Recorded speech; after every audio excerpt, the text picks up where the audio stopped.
ಆಕೆ ನಿನ್ ಮೇಲೆ ಎಷ್ಟು ನಂಬಿಕೆ ಇಟ್ಕೊಂಡಿದ್ದಾಳೆ. ಸುಳ್ಳಾಗುತ್ತಲ್ಲ, ಕತ್ತಿಡ್ದ ಆಚೆ ನೂಗ್ತಾಳೆ. ನಿನ್ಗೆ ಅವಮಾನ ಆಗೋದು ಈ ವೀರಯ್ಯ ದೇವನಿಗೆ ಇಷ್ಟ ಇಲ್ಲ. ನಾನು ಅದನ್ನು ಸಹಿಸ್ಕೊಳ್ಳೋದಿಲ್ಲ. ನೀನ್ ಬಾಳು ಸರಿ ಹೋಗ್ಬೇಕು ಅಂತ ನಾನೆಷ್ಟು ಹೋರಾಡ್ತಾ ಇದ್ದೀನೋ ಅದೇ ರೀತಿ ನೀನು ಮರ್ಯಾದೆಯಿಂದನೂ ಇರಬೇಕು. ಅದು ಕೂಡ ನನ್ನ ಆಸೆ. ನಿನ್ನ ಪ್ರೀತಿನ ನೀನ್ ತ್ಯಾಗ ಮಾಡಬೇಕು ಅಂತ ಪ್ರಯತ್ನ ಮಾಡ್ತಿದ್ಯಾ ಅಷ್ಟೇ. ಆದ್ರೆ ಆ ಪ್ರಕೃತಿ ನಿನಗೆ ಪದೇ ಪದೇ ಸೂಚನೆ ಕೊಡ್ತಾ ಇದೆ, ನಿನ್ನ ಪ್ರೀತಿ ನಿನಗೆ ದಕ್ಕುತ್ತೆ ಅಂತ. ಅದಕ್ಕೆ ಇಷ್ಟ ಇಲ್ಲ ನೀವಿಬ್ರು ದೂರ ಆಗೋದು. ಆ ಭಗವಂತನಿಗೂ ಇಷ್ಟ ಇಲ್ಲ ತಾಯಿ. ಹಾಗಾಗಿ ಅವನ ಸನ್ನಿಧಾನದಲ್ಲೇ ನಿಮ್ಮಿಬ್ಬರ ಪಾಣಿಗ್ರಹಣ ನಡೀತು. ಈಗಲಾದ್ರೂ ನಿನ್ಗೆ ಅರ್ಥ ಆಯ್ತಾ? ನಿನಗೋಸ್ಕರ ಅವನು, ಅವನಿಗೋಸ್ಕರ ನೀನು. ಇದು ಅವನ ಸೃಷ್ಟಿ, ಅವನ ನಿರ್ಧಾರ. ನಾನು ನೀನು ನಿರ್ಧಾರ ತಗೊಂಡ್ರೆ ಆಗೋದಿಲ್ಲ.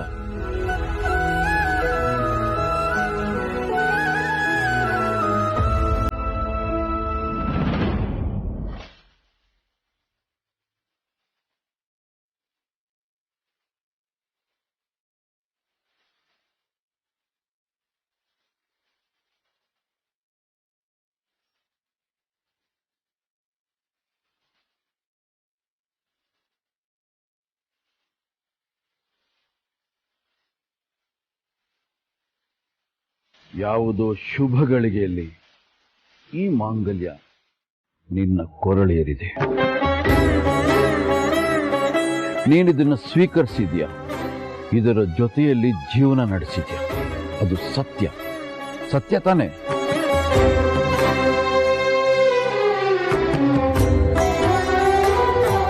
ನಿನಗೊಂದು ವಿಷಯ ಗೊತ್ತಾ ಮಗಳೇ? ಯಾವುದೇ ಹೆಣ್ಣಿನ ಕೊರಳಲ್ಲಿ ಮಾಂಗಲ್ಯ ಧಾರಣೆ ಆಗುವಾಗ ಮುಕ್ಕೋಟಿ ದೇವತೆಗಳು ಸಾಕ್ಷಿಯಾಗಿ ನಿಂತುಕೊಂಡು ಹರಿಸ್ತಾರೆ. ಅವರ ಆಜ್ಞೆ ಅಂತ ನಿನ್ನ ಕೊರಳಿಗೇರಿದೆ. ನೀನು ಹಾಕೋದಕ್ಕೆ ನಿನ್ನ ಕೈಲಿ ಆಗೋದಿಲ್ಲ. ನೀನು ನಿರ್ಧಾರ ತಗೊಳ್ಳೋಕೆ ಸಾಧ್ಯನೇ ಇಲ್ಲ. ಅದು ನನಗ್ ಗೊತ್ತು. ಹಾಗಾಗಿ ನಾನು ಹೋರಾಡ್ತಾ ಇದ್ದೀನಿ. ಪಾರ್ವತಿ, ನಿಶ್ಚಿತಾರ್ಥ ನಡೆಯುವಾಗ ನಾನು ಧರ್ಮ ಪ್ರತಿಜ್ಞೆ ಮಾಡಿದ್ದೀನಿ.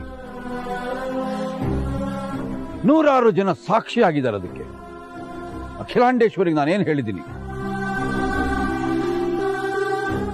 ನಿನ್ನ ಕೊರಳಿಗೆ ಶಾಸ್ತ್ರೋಕ್ತವಾಗಿ ಎಲ್ಲರ ಸಮ್ಮುಖದಲ್ಲಿ ಅಖಿಲಾಂಡೇಶ್ವರಿ ಪರಿವಾರನ ಸಾಕ್ಷಿಯಾಗಿ ಇಟ್ಕೊಂಡು ತಾಳಿ ಕಟ್ಟಿಸ್ತೀನಿ ಅಂತ ನಾನು ಪ್ರತಿಜ್ಞೆ ಮಾಡಿದ್ದೀನಿ. ನೆನಪಿರ್ಬೇಕಲ್ಲ? ನಿನಗೆ ಅವಮಾನ ಆಗ್ಬಾರ್ದು ಅಂತ ನಾನು ಹೇಗೆ ಹೋರಾಡ್ತಾ ಇದ್ದೀನೋ, ನನ್ನ ಪ್ರತಿಜ್ಞೆ ನೆರವೇರೋದಕ್ಕೆ ನೀನು ಕೂಡ ಸಹಾಯ ಮಾಡಬೇಕು. ಅದು ನಿನ್ನ ಧರ್ಮ. ಇಲ್ಲ ಅಂದ್ರೆ ಆತ್ಮವಂಚನೆ ಮಾಡ್ಕೊಂಡಾಗುತ್ತೆ. ಅದಕ್ಕೆ ನಾನು ಅವಕಾಶ ಕೊಡೋದಿಲ್ಲ. ಅಖಿಲ,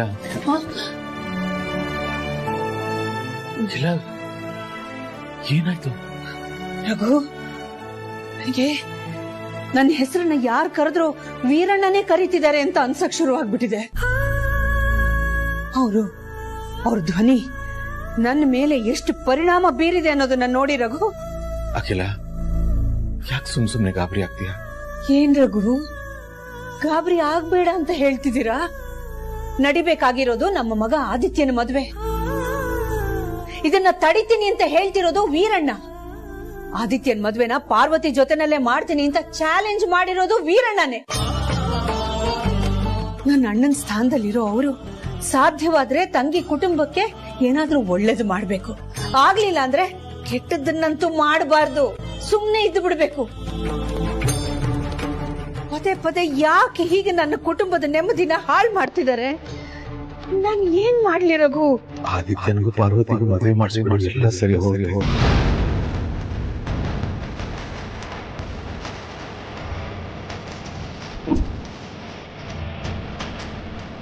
ರಘು,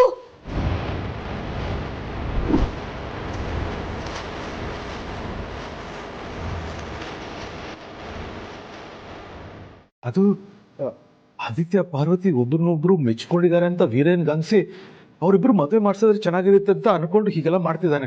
ಅದಕ್ಕೆ ನಾನು ಬಾಯಿಂದ ಇಂಥ ಮಾತಾ? ಮನೆ ಕೆಲ್ಸದೋಳನ್ನ ನಮ್ಮನೆ ಸೊಸೆ ಮಾಡ್ಕೊ ಅಂತ ಹೇಳ್ತಿದ್ದೀರಲ್ಲ ರಘು. ಯಾವ ಕಾರಣಕ್ಕೂ ವೀರಣ್ಣನ ಮಾತಿಗೆ ಶರಣಾಗತರಾಗಬೇಡಿ ರಘು. ಅವ್ರಿಗೇನ್ ಗೊತ್ತು ಇವರಿಬ್ಬರ ಸಂಬಂಧ? ಎಷ್ಟು ದಿನ ನೋಡಿದ್ದಾರೆ ಅವರು? ಒಂದೋ ಎರಡೋ ತಿಂಗಳು. ನಾವು ಇಷ್ಟು ವರ್ಷಗಳಿಂದ ನೋಡ್ಕೊಂಡು ಬಂದಿದೀವಿ. ಅವರಿಬ್ಬರ ಮಧ್ಯ ಸ್ನೇಹ ಅಲ್ಲದೆ ಬೇರೆ ರೀತಿಯ ಒಡನಾಟ ಸಂಬಂಧ ಇಲ್ಲ ಅನ್ನೋದು ನಮಗೂ ಚೆನ್ನಾಗಿ ಗೊತ್ತು. ಅದನ್ನೇ ಪಾರ್ವತಿನೂ ಹೇಳಿದ್ದು ಅಲ್ವಾ ರಘು? ಹೌದು ಅಖಿಲ, ನಾನು ನೀನ್ ಡಿಸ್ಟರ್ಬ್ ಆಗೋ ತರ ಏನೇನೋ ಮಾತಾಡ್ಬಿಟ್ಟೆ. I am sorry. ಗಾಬರಿ ಆಗ್ಬೇಡ. ಅಲ್ಲ ರಘು, ಇಲ್ಲ ಸಲ್ಲದ ಮಾತುಗಳು ಕಿವಿ ಮೇಲೆ ಬೀಳ್ತಾನೆ ಇದ್ರೆ ಗಾಬರಿ ಆಗಲ್ವಾ? ವಿಚಿತ್ರ ಅನ್ಸಲ್ವಾ? ಪ್ರೀತು, ಏನ್ ಅರ್ಜೆಂಟ್ ಆಗಿ ಬರೋಕ್ ಹೇಳಿದ್ದು? ಏನ್ ವಿಷಯ? ಪ್ರೀತು, ಯಾಕೆ ಗಾಬರಿ ಆಗಿದ್ಯಾ? ಭಾವನ್ ರೂಮಲ್ಲಿ ಇದ್ದಾಗ ಯಾರು ಫೋನ್ ಮಾಡಿದ್ದು? ರಿಜಿಸ್ಟರ್ ಆಫೀಸಲ್ಲಿ ಕೆಲಸ ಮಾಡೋರು ಕಾಲ್ ಮಾಡಿದ್ರು.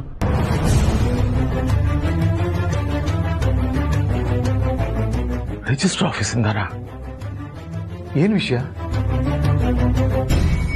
ಬ್ರೋ ಮತ್ತೆ ಪಾರ್ವತಿ ಅದಕ್ಕೆ ರಿಜಿಸ್ಟರ್ ಆಫೀಸಲ್ಲಿ ಆದ ಮದುವೆನ ರದ್ದು ಮಾಡಿ ಅಂತ ಪಾರ್ವತಿ ಅದಕ್ಕೆ ಕಂಪ್ಲೇಂಟ್ ಕೊಟ್ಟು ಕೌನ್ಸಿಲಿಂಗ್ ಹೋಗಿದ್ರಲ್ಲ, ಕೌನ್ಸಿಲರು ತಮ್ಮ ಒಪಿನಿಯನ್ ಕೋರ್ಟಿಗೆ ಕಳಿಸಿದಾರಂತೆ. ಹೌದಾ? ಏನಂತ? ಈ ಮದುವೆನ ರದ್ದು ಮಾಡಬಹುದು.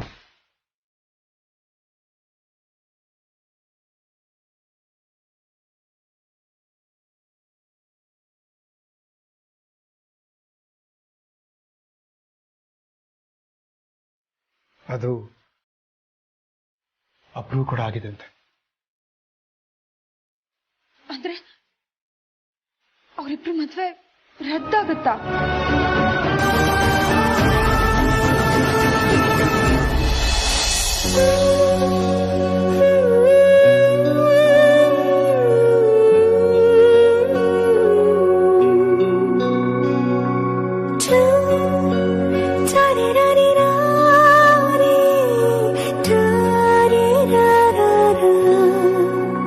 ಕೋರ್ಟಿಂದ ನಾಡಿದ ಮನೆಗೆ ರಿಜಿಸ್ಟರ್ ಪೋಸ್ಟ್ ಬರುತ್ತಂತೆ.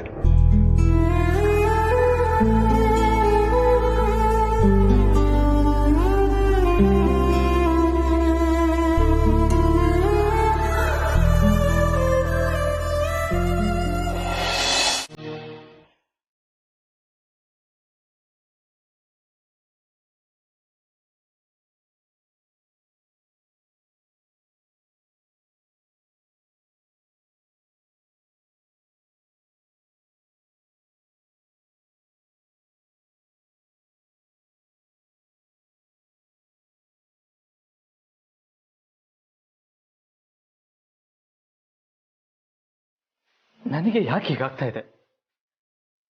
ಪಾರ್ವತಿ ಜೊತೆ ಕಾನೂನು ಪ್ರಕಾರವಾಗಿ ಆದ ಮದುವೆನೂ ರದ್ದಾಯ್ತು. ಅವಳ ಪಡ್ಕೊಳಕ್ಕಿದ್ದ ಒಂದು ಸಾಕ್ಷಿನೂ ಇಲ್ದ ಹಾಗಾಯ್ತು. ಇವಾಗ ನಾನು ಏನ್ ಮಾಡ್ಲಿ? ಮದುವೆ ಬೇರೆ ಫಿಕ್ಸ್ ಆಗಿದೆ. ಅಷ್ಟರಲ್ಲಿ ಹೇಗಾದ್ರೂ ಮಾಡಿ ಅವಳನ್ನ ಒಲಿಸ್ಕೊಬೇಕು ಅಂತ ಅನ್ಕೊಂಡಿದ್ದೆ.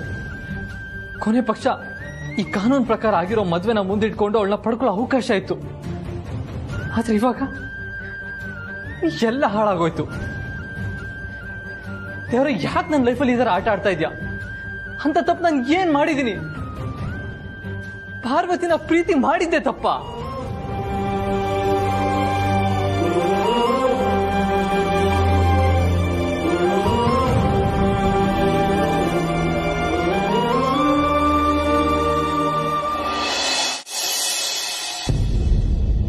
ಆದಷ್ಟು ಬೇಗ ಈ ಮದ್ವೆ ಅನ್ನೋ ಕಂಟಕದಿಂದ ನನಗೆ ಮುಕ್ತಿ ಕೊಡಿಸಿ ಪುಣ್ಯ ಕಟ್ಕೊಳ್ಳಿ ಮೇಡಮ್.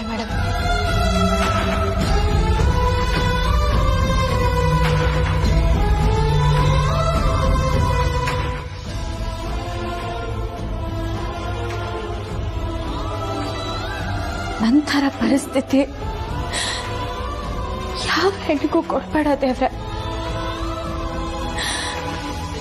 ಅವತ್ತು ನಾನೇ ಗಾಡಿ ಬೇಡಿ ನಮ್ಮ ಮದ್ವೆನ ರದ್ದು ಮಾಡಿ ಅಂತ ಕೇಳ್ಕೊಂಡೆ. ಆದ್ರೆ ಇವತ್ತು ನಮ್ಮ ಮದ್ವೆ ರದ್ದಾಗಿದೆ ಅಂತ ಗೊತ್ತಾದ್ಮೇಲೆ ಯಾಕೆ ನನ್ನ ಮನ್ಸಿಗೆ ಇಷ್ಟು ನೋವಾಗ್ತಿದೆ?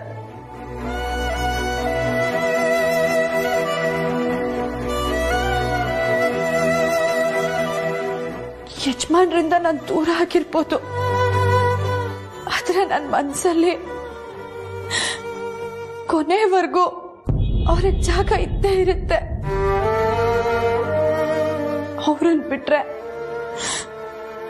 ನನ್ ಗಂಡನ ಸ್ಥಾನನ ಬೇರೆ ಯಾರ ಕೈಲೂ ತುಂಬೋದಕ್ಕಾಗಲ್ಲ. ನನ್ ಕೊನೆ ಉಸಿರಿರೋವರೆಗೂ ನಿಮ್ಮನ್ನ ಪ್ರಾಣಕ್ಕಿಂತ ಹೆಚ್ಚಾಗಿ ಪ್ರೀತಿಸ್ತೀನಿ ಯಜಮಾನ್ರೆ.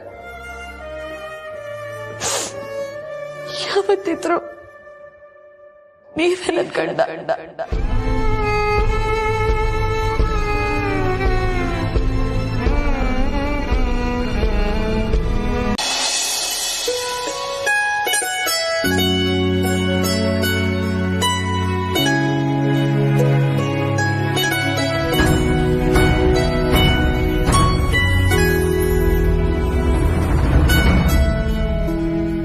ಹೋದ ವರ್ಷ ನ್ಯೂ ಇಯರ್ಗೆ ನಾನು ಪಾರ್ವತಿಗೆ ಏನು ಗಿಫ್ಟ್ ಕೊಡೋಕೆ ಆಗಿರಲಿಲ್ಲ.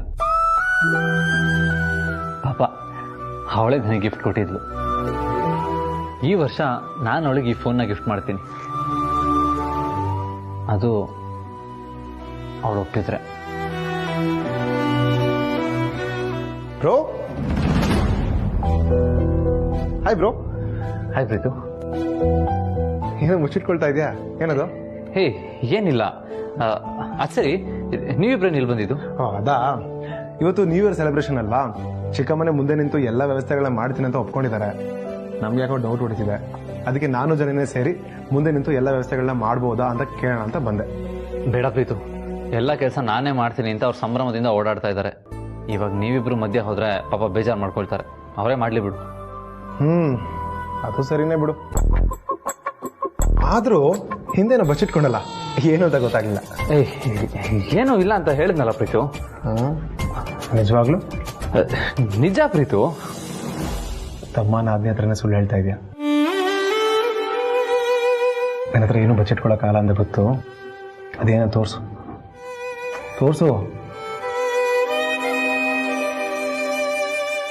ಅರೆ ವಾ, ಗಿಫ್ಟು. ಏನ್ ಬ್ರೋ, ನಾವಿಬ್ರಿಗೂ ಗೊತ್ತಾಗದೆ ಸರ್ಪ್ರೈಸ್ ಆಗಿ ಯಾರಿಗೂ ಗಿಫ್ಟ್ ಕೊಡ್ಬೇಕು ಅಂತ ಇಟ್ಕೊಂಡಿದ್ಯಾ? ಅದು ಪ್ರೀತಿನ ಅಂತೆಲ್ಲ ಬರ್ತಿದ್ಯಾ? ಯಾರಿಗೆ? ನನ್ನ ಹುಡುಗಿಗೆ. ಓ, ಯಾಮಿನಿಗ. Preethu, this is too much. ನನ್ನ ಮನಸ್ಸಲ್ಲಿರೋದು ಯಾಮಿನಿ ಅಲ್ಲ, ಪಾರು ಅಂತ ನಿನಗೂ ಗೊತ್ತು ತಾನೆ. ಸಾರಿ ಬ್ರೋ, ಮನ್ಸೇನಾದ್ರೂ ಬದಲಾಯ್ತಾ ಅಂತ ಕೇಳಿದೆ. ನನ್ನ ಮನ್ಸು ಯಾವತ್ತೂ ಬದಲಾಗಲ್ಲ ಪ್ರೀತು. ನನ್ನ ಮನಸ್ಸಲ್ಲಿ ಯಾವತ್ತೂ ಪಾರ್ವತಿನೇ ಇರ್ತಾಳೆ. ಭಾವ, ನಿಮ್ಮ ಮನ್ಸು ಹೇಗೆ ಅಂತ ಗೊತ್ತಿದ್ರು ಪ್ರೀತು ಹಾಗೆ ಮಾತಾಡಿದ್ ನನಗೂ ಬೇಜಾರಾಯ್ತು. ಅವನ ಪರವಾಗಿ ನಾನು ಸಾರಿ ಕೇಳ್ತೀನಿ. ಹೇ ಜನನಿ, ಇಷ್ಟೆಲ್ಲ ಫಾರ್ಮಾಲಿಟೀಸ್ ಹೇಗೆ? ಈ ಥರ ಚಿಕ್ಕ ಪುಟ್ಟ ಜಗಳ ನಾವು ಆಡ್ತಾನೆ ಇರ್ತೀವಿ, ಕೋಪ ಮಾಡ್ಕೊಳ್ತಾನೆ ಇರ್ತೀವಿ. ಇದೇ ನಮ್ಗೆ ಹೊಸಲ್ಲ. That's okay. ಸರಿ ಬ್ರೋ, ತಗೋ. ಗಿಫ್ಟ್ನ ಹುಷಾರಾಗಿ ಕೊಡು, ಯಾರಾದ್ರೂ ನೋಡಿದ್ರೆ ಕಷ್ಟ. ಸರಿ ಪ್ರೀತು, ನಾನು ಹೋಗಿ ಇದನ್ನ ಕೊಟ್ಟು ಬರ್ತೀನಿ. ಪ್ರೀತು, ಹೇಳಿ ಬ್ರೋ. ಈ ಗಿಫ್ಟ್ನ ಪಾರ್ವತಿ ಇಸ್ಕೊಳ್ತಾಳ? ಖಂಡಿತ ಇಸ್ಕೊಳ್ತಾರೆ. ಯಾಕೆ ಹೇಳು? ಏಕೆ? ನೆನ್ನೆ ನಡೆದ ಪಾಣಿಗ್ರಹಣದ ಪೂಜೆಯಲ್ಲಿ ನಿನಗೂ ಅದಕ್ಕೆಗೂ ಪಾಣಿಗ್ರಹಣ ಆಯ್ತು ತಾನೆ? ಒಂದ್ ವೇಳೆ ನೀನ್ ಇಷ್ಟ ಇಲ್ಲ ಅಂದಿದ್ರೆ ನಿನ್ ಕೈ ಅವ್ರ ಕೈ ಸೇರ್ತಿದ್ದ ಹಾಗೆ ಅವ್ರು ಅದನ್ನು ವಿರೋಧಿಸ್ತಾ ಇದ್ರು. ಅವ್ರು ಸುಮ್ಮನೆ ಇದ್ರು ಅಂದ್ರೆ ನೀನಿನ್ನ ಅವ್ರ ಮನಸ್ಸಲ್ಲಿ ಇದೆಯಾ ಅಂತ ಅರ್ಥ.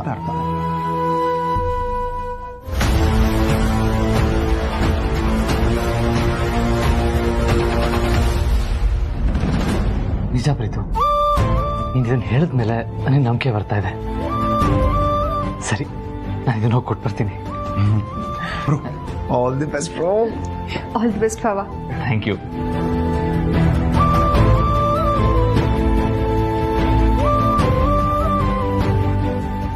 ಪಾಪ ಭಾವಂಗೆ ಪಾರ್ವತಿಯವ್ರ ಮೇಲೆ ಈಗಲೂ ಅದೆಷ್ಟು ಪ್ರೀತಿ ಇದೆ. ಆದ್ರೆ ಅವ್ರಿಗೆ ಅದು ಅರ್ಥನೇ ಆಗ್ತಾ ಇಲ್ಲ. ಕಲ್ಲಾಗಿರೋ ಪಾರ್ವತಿಯವ್ರ ಮನ್ಸು ಅದು ಯಾವಾಗ ಕರ್ಗುತ್ತೋ ಏನೋ. ಓ ಮೈ ಗಾಡ್ ಜಿಲ್ಲಾ ಸಿಂಡ್ರಲ್ಲ, ಲೇ ಲೇ ಲೇ ದಡ್ಡಿ.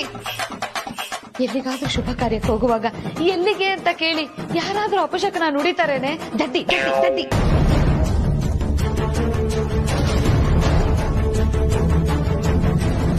ಕ್ಷಮಿಸಿ ಮೇಡಮ್, ಗೊತ್ತಾಗ್ಲಿಲ್ಲ. ನೀವೊಬ್ರೇ ಹೋಗ್ತಾ ಇದ್ರಲ್ಲ, ಅದಕ್ಕೆ ಕೇಳ್ದೆ. ಲೇ, ನಾನೇನ್ ತಿಥಿ ಊಟಕ್ಕೋ ಇಲ್ಲ ಬೀಗ್ರ ಊಟಕ್ಕೋ ಹೋಗ್ತಿದ್ದೀನ? ಇಡೀ ಕಾಂಧಾನನೆಲ್ಲ ಕರ್ಕೊಂಡು ಹೋಗಕ್ಕೆ ಸ್ಪೆಷಲ್ ಆಗಿ ಒಂದು ಕೇಕ್ ಅನ್ನು ಮಾಡ್ಸೋದಕ್ಕೆ ಹೋಗ್ತಾ ಇದ್ದೀನಿ. ಯಾಕೆಂದ್ರೆ ಇವತ್ತಿನ ಹೊಸ ವರ್ಷದ ಅರೇಂಜ್ಮೆಂಟ್ಸ್ ಎಲ್ಲ ಅಕ್ಕ ನನಗೊಯ್ಸಿದ್ದಾರೆ. ಈ one and only Damini arrangements ಅಂದ್ರೆ ಹೇಗಿರ್ಬೇಕು, ಸ್ಪೆಷಲ್ ಆಗಿರ್ಬೇಕು. ಅದಕ್ಕೆ ಖುದ್ದಾಗಿ ನಾನೇ ಕೇಕ್ ನ ಮಾಡ್ಸಕ್ ಹೋಗ್ತಾ ಇದ್ದೀನಿ. ನೀವು ಬಿಡಿ ಮೇಡಮ್, ಒಂದ್ ಜವಾಬ್ದಾರಿ ವಹಿಸ್ಕೊಂಡ್ರೆ ಅದ್ ಮುಗಿಯೋವರೆಗೂ ಬಿಡೋದಿಲ್ಲ. ಆದ್ರೂ ನಾನು ಹೀಗ್ ಕೇಳ್ತೀನಿ ಅಂತ ತಪ್ಪು ತಿಳ್ಕೊಬೇಡಿ. ಲೇ ಕಳ್ಳಿ, ನಲ್ಲಿ ನೀರ್ ಬರೋಕ್ಕೂ ಮುಂಚೆ ಕೊಡ ಹಿಡಿದ್ರು ಅನ್ನಂಗೆ ದೊಡ್ಡ ಬಕೆಟೇ ಹಿಡಿತಾ ಇದೀಯಾ ಅಂದ್ರೆ ಏನೋ ಭಯಂಕರವಾಗಿ ಸ್ಕೆಚ್ ಹಾಕಿದ್ಯಾ ಅಂತ ಅನ್ಸುತ್ತೆ. ಆದ್ರೂ ಪರವಾಗಿಲ್ಲ, ಕೇಳು, ಸಾಧ್ಯವಾದ್ರೆ ಈಡೇರಿಸ್ತೀನಿ. ಲೇ, ಸಡನ್ ಆಗಿ ಬಾಂಬ್ ಬೀಂಬ್ ಹಾಕ್ಬಿಡ್ಬೇಡ್ವೆ, ನನಗೆ ಅರ್ಗಿಸ್ಕೊಳಕ್ ಆಗಲ್ಲ. ಏನೂ ಇಲ್ಲ ಮೇಡಮ್, ನೀವು ಕೇಕ್ ತರೋದಿಕ್ ಹೋಗ್ತಾ ಇದ್ದೀರಾ ಅಲ್ವಾ? Just old your tongue mind only. Non cake ನ ತರಕ್ ಹೋಗ್ತಾ ಇಲ್ಲ, ಆರ್ಡರ್ ಮಾಡಕ್ ಹೋಗ್ತಾ ಇದ್ದೀನಿ. ಮತ್ತೆ ಕೇಕ್ ನ ಯಾರು ತರ್ತಾರೆ ಮೇಡಮ್? ಎಲ್ಲ ಇವಳ ಲೇ, ನಾನೇ ನಿಂತರ ಮನೆ ಕೆಲಸದೊಳ್ ಕೆಟ್ಟೋದ್ನೇನೆ ಕೇಕ್ನೆಲ್ಲ ಒತ್ಕೊಂಬರಕ್ಕೆ. ಅದನ್ನೇ ಕೇಳ್ದೆ ಮೇಡಮ್, ಮನೆ ಕೆಲಸದೋಳು ಅಂತ ನಾನಿರೋವಾಗ ನೀವ್ ಹೋಗಿ ಕೇಕ್ ಎತ್ಕೊಂಡ್ ಬರೋದಾ? ಬೇಡ ಮೇಡಮ್, ನಾನ್ ಕೇಕ್ ಎತ್ಕೊಂಡ್ ಬರ್ತೀನಿ. ಒಂದ್ ನಿಮಿಷ ಫ್ರೆಂಡ್ಸ್, ಇವಳು ಹೇಳ್ತಾ ಇರೋದು ಸರಿಯಾಗೇ ಇದೆ. ಅಲ್ಲ, ಆ ಕೇಕ್ ಎತ್ಕೊಂಡ್ ಬರಕ್ಕೆ ಡೆಲಿವರಿ ಬಾಯ್ಗೆ 500,000 ಕೊಡ್ಬೇಕು. ಅದೇ ಇವಳು ತಗೊಂಡ್ ಬಂದ್ರೆ 500,000 ನಾನೇ ಎಬೇಸ್ ಮಾಡ್ಬಿಡ್ಬೋದು. ಸೂಪರ್ ಐಡಿಯಾ, ಬಂದೆ. ಪಾರ್ವತಿ, ಸೂಪರ್ ಆಗಿರೋ ಐಡಿಯಾ ಕೊಟ್ಟೆ. ನನ್ ಜೊತೆ ಬಾ, ನನ್ಗೂ ಹೆಲ್ಪ್ ಆಗುತ್ತೆ. ಸರಿ ಮೇಡಮ್, ಬನ್ನಿ ಹೋಗೋಣ. ಏಯ್ ಬರೇಲಿ, ಇದನ್ನೆಲ್ಲ ಯಾರು ಎತ್ಕೋತಾರೆ? ಕೊಡಿ ಮೇಡಮ್. ತಗೋ, ಕ್ಯಾಚ್, ನಡಿ.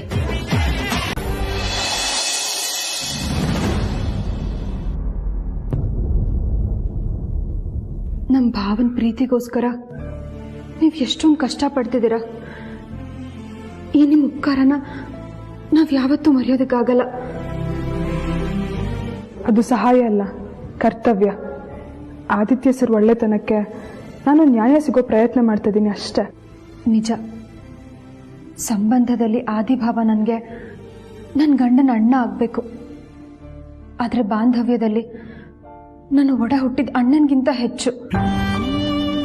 ಅವ್ರು ಯಾವಾಗ್ಲೂ ಸಂತೋಷವಾಗಿರ್ಬೇಕು, ಅವ್ರ ಬಯಸಿದ ಪ್ರೀತಿ ಅವ್ರಿಗೆ ಸಿಗ್ಬೇಕು ಅಂತ ನಾನು ಆಸೆ ಪಡ್ತೀನಿ. ಹಾಗೆ ಆ ಪ್ರೀತಿಗೋಸ್ಕರ ನೀವು ನಮ್ಗಿಂತ ಎಷ್ಟು ಕಷ್ಟ ಪಡ್ತಿದ್ದೀರಾ ಅಂತ ನಮಗ್ ಗೊತ್ತಿದೆ. ನಿಮ್ಮ ಪ್ರಯತ್ನಕ್ಕೆ ನಾವು ಬರೀ ಥ್ಯಾಂಕ್ಸ್ ಹೇಳಿದ್ರೆ ಸಾಲದು, ನಿಮ್ ಜೊತೆಯಾಗಿ ನಿಲ್ಬೇಕು. ಆದ್ರೆ ನಮ್ಮಿಂದ ಆಗ್ತಿಲ್ಲ. ನಾವು ಪಟ್ಟ ಪ್ರಯತ್ನ ಎಲ್ಲ ಸೋಲ್ತಾ ಇದೆ. ಗೆಲುವು ಅನ್ನೋದು ಮರೀಚಿಕೆ ಆಗೋಗ್ಬಿಟ್ಟಿದೆ. ಆದ್ರೆ ಈಗ ಆ ಗೆಲುವು ನಿಮ್ಮಿಂದ ಶುರು ಆಗ್ಬೇಕು. ಅನನ್ಯ ಅವರೇ, ದಯವಿಟ್ಟು ನಮ್ಮ ಆದಿಭಾವ ಪಾರ್ವತಿಯವ್ರ ಪ್ರೀತಿ ಗೆಲ್ಲೋ ಹಾಗೆ ಮಾಡ್ತೀರಾ ಅಲ್ವಾ? ಅವರಿಬ್ರು ಒಂದಾಗೋ ಹಾಗೆ ಮಾಡ್ತೀರಾ ಅಲ್ವಾ? ನಿಮಗೆ ಅವರಿಬ್ರು ಒಂದಾಗಬೇಕು ಅಂತ ಎಷ್ಟು ಆಸೆ ಇದೆಯೋ ಅಷ್ಟೇ ಆಸೆ ನನಗೂ ಇದೆ. ಅದಕ್ಕೆ ಎಲ್ಲೆಲ್ಲಿ ಸಾಧ್ಯನೋ ಅಲ್ಲಲ್ಲಿ ಯಾಮಿನಿಯವ್ರ ಮನಸ್ಸನ್ನ ಬದಲಾಯಿಸೋದಕ್ಕೆ ಅಂತ ಪ್ರಯತ್ನ ಪಡ್ತಾ ಇದ್ದೀನಿ. ನೋಡೋಣ, ಅವ್ರೇನಾದ್ರೂ ಬಿಟ್ಕೊಟ್ರೆ ಸಂತೋಷ. ಅವ್ರು ಬಿಟ್ಕೊಡ್ಲಿಲ್ಲ ಅಂದ್ರೆ?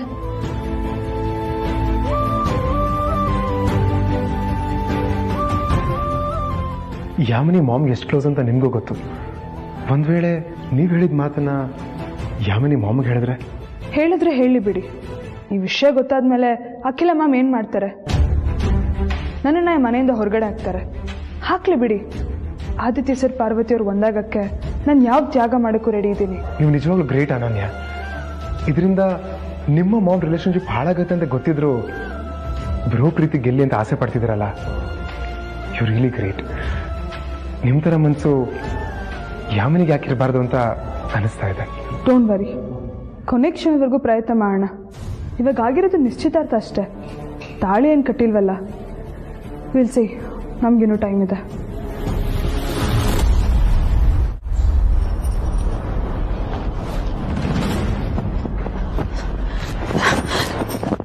ಯಾಮಿನಿ ಅವರೇ, ಹೇಳಿ ಪಾರ್ವತಿ ಅವರೇ. ತಗೊಳ್ಳಿ. ಇದನ್ನ ಆದಿತ್ಯ ಅವರು ನಿಮ್ಗೆ ಅಂತ ಕೊಟ್ಟಿದ್ದಲ್ವಾ? ನನಗೆ ಯಾಕೆ ಕೊಡ್ತಿದ್ದೀರಾ? ನನಗೆ ಅಂತ ಕೊಟ್ಟಿದ್ದೇನೋ ನಿಜ, ಆದ್ರೆ ಇದನ್ನ ನಾನೇ ಇಟ್ಕೊಳ್ಳೋದಕ್ಕಲ್ಲ. ಅಂದ್ರೆ ಇದನ್ನ ಇಟ್ಕೊಳ್ಳೋ ಯೋಗ್ಯತೆ ನನಗೆಲ್ಲಿದೆ? ಗಿಫ್ಟ್ನ ಇಟ್ಕೊಳ್ಳೋದಕ್ಕೂ ಯೋಗ್ಯತೆ ಬೇಕಾ? ಹೌದು, ಈ ಭೂಮಿ ಮೇಲೆ ಏನೇ ಸವಲತ್ತು ಸಿಗ್ಬೇಕು ಅಂದ್ರೂ ಅದಕ್ಕೆ ಯೋಗ್ಯತೆ ಇರಬೇಕು.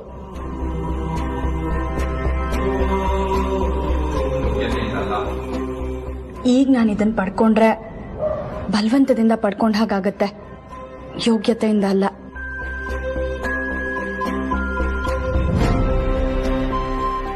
ಪರವಾಗಿಲ್ಲ, ಹಾಗೆ ಯಾಕೆ ಅನ್ಕೋತೀರಾ? ಇದನ್ನ ನೀವೇ ಇಟ್ಕೊಳ್ಳಿ, ಖಂಡಿತ ನಿಮ್ಗೆ ಯೋಗ್ಯತೆ ಇದೆ.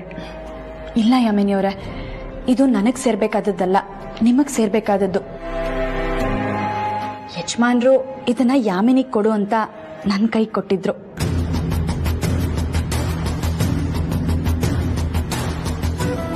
ಏನು? ಇದನ್ನ ನನಗ್ ಕೊಡೋದಕ್ಕೆ ನಿಮಗ್ ಕೊಟ್ರಾ? ಇದನ್ನ ನೇರವಾಗಿ ನನಗೆ ಕೊಡ್ಬೋದಿತ್ತಲ್ವಾ?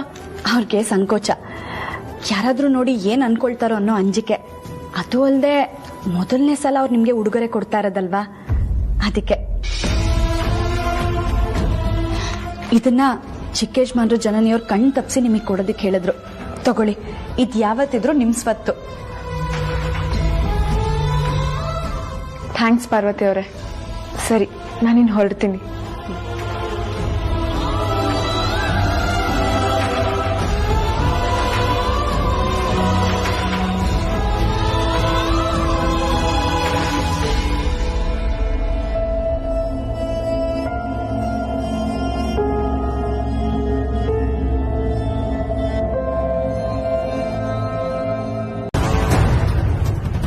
ರಘು, ಏನಾಯ್ತು?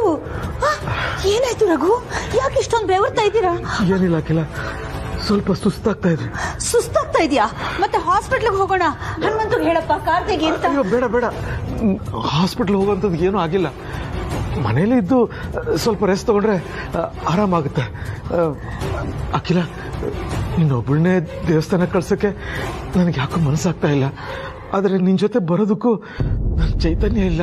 ಅಯ್ಯೋ ರಘು, ನಿಮ್ಮನ್ನ ಈ ಸ್ಥಿತಿಲಿ ಬಿಟ್ಟು ನಾನ್ ಮಾತ್ರ ದೇವಸ್ಥಾನಕ್ಕೆ ಯಾವ ಪುರುಷಾರ್ಥಕ್ಕೋಸ್ಕರ ಹೋಗ್ಲಿ?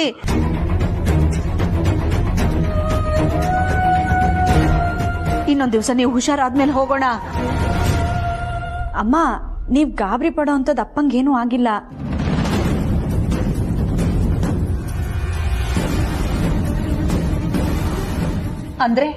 ಅಂದ್ರೆ ಅಪ್ಪ ಬೆಳಿಗ್ಗೆ ಸರಿಯಾಗಿ ತಿಂಡಿ ತಿಂದಿಲ್ಲ, ಅದಕ್ಕೆ ಹೀಗಾಗಿದೆ ಅಲ್ವಾ ಅಪ್ಪ?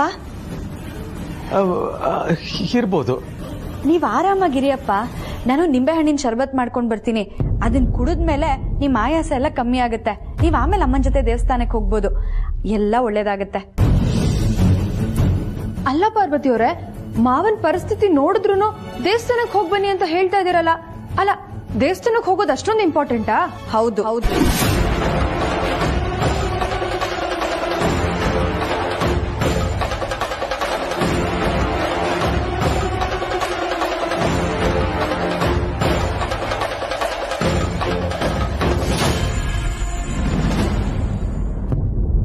ಆದಷ್ಟು ಬೇಗ ದೇವಸ್ಥಾನಕ್ಕೆ ಹೋಗಿ ಬಂದ್ರೆ ನಾನ್ ಹರ್ಸ್ಕೊಂಡಿರೋದು ಈಡೇರುತ್ತೆ ಅಂತ ಅಮ್ಮ. ಏನ್ ಪಾರ್ವತಿ, ನೀನ್ ಹರ್ಸ್ಕೊಂಡಿದ್ಯಾ ಅಂತ ಡ್ಯಾಡ್ನ ಇಂಥ ಪರಿಸ್ಥಿತಿಯಲ್ಲಿ ಕಳಿಸ್ಕೊಡೋದಕ್ಕಾಗಲ್ಲ ಅಲ್ವಾ ಮಾಮ್?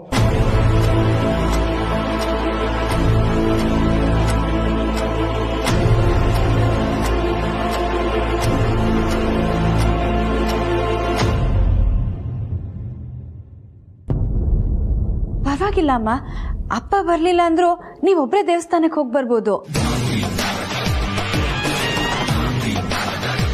ದೇವ್ರೆ, ಹೇಗಾದ್ರೂ ಮಾಡಿ ಅಖಿಲಮ್ಮಂಗ್ ನಮ್ಮ ಮದ್ವೆ ವಿಷಯ ಗೊತ್ತಾಗ್ತಾ ಇರೋ ಹಾಗೆ ನೋಡ್ಕೊಳಪ್ಪ. ನಿನ್ ಸನ್ನಿಧಾನಕ್ಕೆ ಬಂದು ನಿಂಬೆ ಹಣ್ಣಿನ ದೀಪ ಹಚ್ತೀನಿ. ಪಾರ್ವತಿ,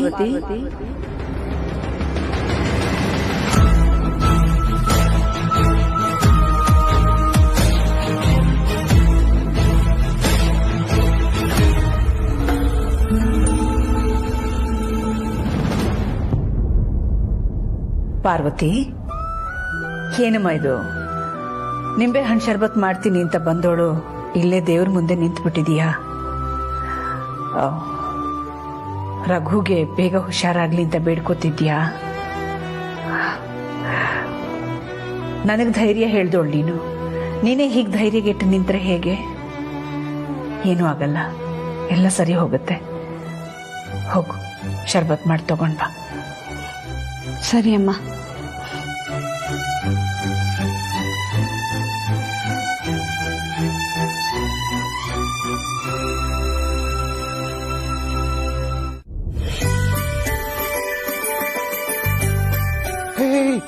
ಬಂದ ಹೌದಾ? ಬಾಪ್ರಿತು ಹೋಗೋಣ.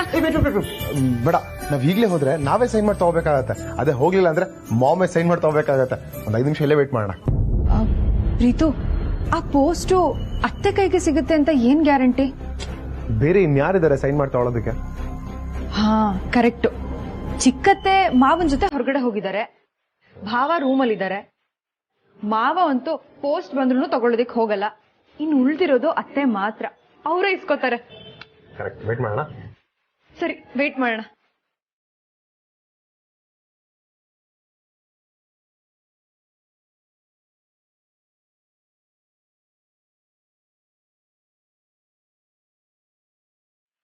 ಓಯ್, 5 ನಿಮಿಷ ಆಯ್ತು, ಹೋಗೋಣ. ಪ್ರೀತು, ಇಷ್ಟೊತ್ತಿಗೆ ಆ ಪೋಸ್ಟ್ ಅತ್ತೆ ಕೈಗೆ ಸಿಕ್ಕಿರುತ್ತಲ್ವಾ? ಖಂಡಿತ ಸಿಕ್ಕಿರುತ್ತೆ.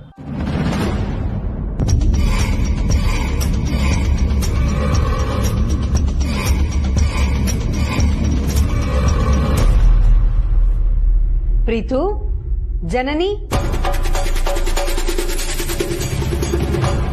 ಬನ್ನಿ ಇಲ್ಲಿ.